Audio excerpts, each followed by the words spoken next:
စကားပြောတဲ့တန်ချိုးတွေကိုအပိုင်းပိုင်းဖြတ်တောက်လိုက်စမ်း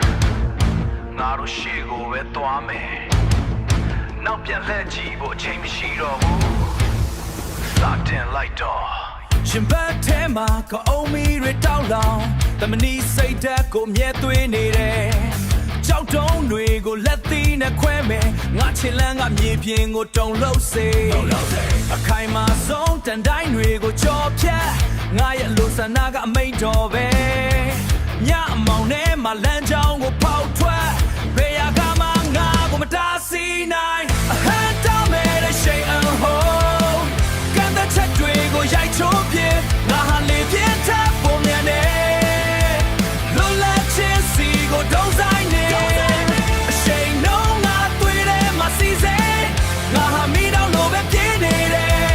ဒါစီသူမှန်သမျှဖယ်ရှားပြငါရဲ့အောင်ပွဲကနာမသေးတောင်တန်းတွေကိုငါခြေပွားနဲ့နင်းချေအမြင့်ဆုံးနေရာကိုလမ်းတက်မယ်ထွေးဆက်တွေကတန်ရင်ဘူးလို့ကြစေငါရဲ့လမ်းကြောင်းကဖြောင်းနှံနေအကြောက်တရားကိုမိရှို့ဖြတ်စီရင်ထဲကဟိမ့်တန်ကိုနားထောင်စမ်းငါဟာအင်အားရှိဆုံးသောနတ်ဆိုးလို့ပန်းနိုင်စီကိုတရှိန်ထိုးပြေဝင်အဟမ်းတောင်းမဲ့တဲ့ရှိန်အဟိုးကန်တဲ့ချက်တွေကိုရိုက်ချိုးပြေငါဟာလေပြင်းထပ်ပုံမြန်နေလွန်လပ်ခြင်းစီကိုဒုံဆိုင်နေအရှိန်နှုံးငါသွေးထဲမှာစီစေငါဟာမိတော့လို့ပဲပြင်းနေတယ်ဒါစီသူမှန်သမျှဖယ်ရှားပြေငါရဲ့အောင်ပွဲကနာမသေးနိုးထဆန်းအိပ်ပျော်နေတဲ့စွမ်းအားတွေ